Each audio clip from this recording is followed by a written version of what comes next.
ईद मुबारक सबसे बड़ा, और उसी के साथ साथ अमन व अमान बना रहे, खुशहाली बनी रहे, लोगों की दुआएं कबूल हों, दिक्कतें खत्म हों और उन दिक्कतों को खत्म करने के लिए डिस्ट्रिक्ट पुलिस डोडा का साथ दिया जाए। ये सारे मीडिया कर्मियों का शॉर्ट नोटिस पर आने के लिए बहुत बहुत शुक्रिया।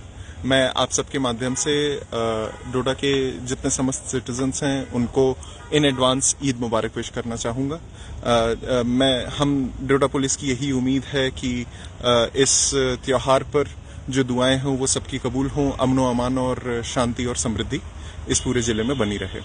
उसी के साथ साथ ये भी बताना था कि जैसे ईद की खरीदारी जो है अब ऑलमोस्ट पीक पर पहुंच चुकी है आज के साथ ही साथ, इसी तरीके से डिस्ट्रिक्ट पुलिस डोडा की भी तैयारियां जो हैं वो ईद से रिलेटेड सारी की सारी चाक चौबंद हैं। चाहे वो नाइट चेकिंग के राउंड्स हो गए हों जिससे कि एंटी सोशल एलिमेंट्स पर चेक रखा जा सके, चाहे वो मार्केट चेकिंग हो गई हो, भद्रवा में हो, गंदों में हो या फिर डोडा सिटी में हो, आपको सिविल एडमिनिस्ट्रेशन के साथ खुद ही आप सबको देखने को मिला होगा आज भी और आज से पहले भी।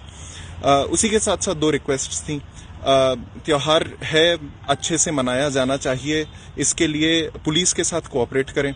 ट्रैफिक की समस्याएं कल परसों आ सकती हैं तो उसमें भी जो पुलिस डिप्लॉयमेंट रहती है उसके साथ कोऑपरेट करके, क्योंकि हमारी सड़कें जो हैं वो थोड़ी सी सकरी हैं और नंबर ऑफ व्हीकल्स थोड़े ज़्यादा हैं, तो उसके चलते जो समस्या आएंगी उसमें पुलिस के साथ कोऑपरेट करें, आगे बढ़ें।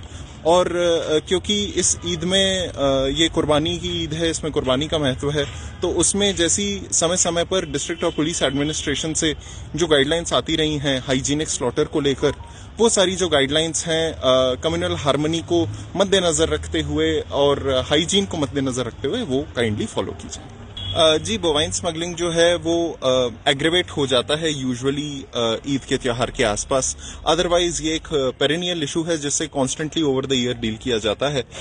इसमें अभी तक 10 से 11 FIRs जो हैं पिछले 10 से 12 दिनों में रजिस्टर की गई हैं, जिसमें जो बोवाइन है उसका कलेक्शन अबाउट 150 अबाउट बोवाइंस जो हैं उन्हें प्रोटेक्ट किया गया है, उन्हें रेस्क्यू किया गया है।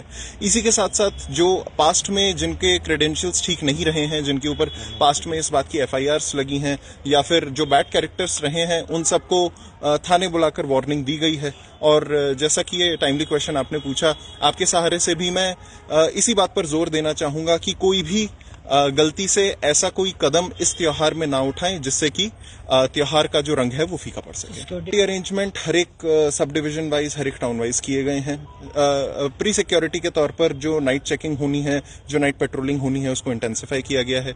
उसी के साथ साथ डिस्ट्रिक्ट पुलिस हेडक्वार्टर डोडा से जो डिप्लॉयमेंट निकाला जाना है वो भी हर एक टाउन, हर एक सब टाउन को कवर करते हुए, चाहे वो पेट्रोलिंग हो, चाहे वो ठीक से एक्सेस कंट्रोल हो, चाहे वो चेकिंग हो, या फिर चाहे जब नमाज अदा करने का वक्त आता है उसके साथ प्रॉपर लोग आ सकें और प्रॉपर लोगों का आवागमन बना रहे, उसके लिए किया जाए। सर, सिटी की सबसे बड़ी प्रॉब्लम है ट्रैफिक कंजेशन। यहाँ पर रेडी फड़ीज या ऐसी जो है अननेसेसरी जो है वो लोग इकट्ठे हुए हैं। आज पुलिस ने कार्रवाई भी की है, लेकिन एडमिनिस्ट्रेशन में क्या कौन तक इनको क्लियर करना चाहिए ताकि ट्रैफिक भी स्मूथली चले, लोग जो है आराम से चल सकें। इस बारे में ये एक सिंपल स्टेप नहीं होता है, ये एक 2 स्टेप प्रोसीजर होता है। सबसे पहले होता है वेरिफिकेशन और उसके बाद फिर होता है नेसेसरी एक्शन। जैसे कि आपको विगत कुछ दिनों में देखने को मिला होगा कि इस तरीके की जो वेरिफिकेशन प्रोसीजर है वो ई रिक्शास के साथ खासकर अपनाई जा रही है। उसी तरीके से ये जो वेरिफिकेशन प्रोसीजर है वो आगे जो भी हमारे रोड साइड वेंडर्स हैं, चाहे उनकी चेकिंग हो गई बैकग्राउंड की, चाहे चेकिंग हो गई एंटीसीडेंट्स की, चाहे चेकिंग हो गई परमिशन की, वो सब कंटिन्यू की जाएगी और उसके बाद फिर धीरे धीरे करके इस प्रॉब्लम को सॉर्ट आउट किया जाएगा। जैसा कि आप सब जानते हैं ये प्रॉब्लम किसी एक दिन में खड़ी नहीं हुई है, तो इसे सॉल्व करने में भी समय लगेगा। ईद मुबारक सबसे बड़ा, और उसी के साथ साथ अमन व अमान बना रहे।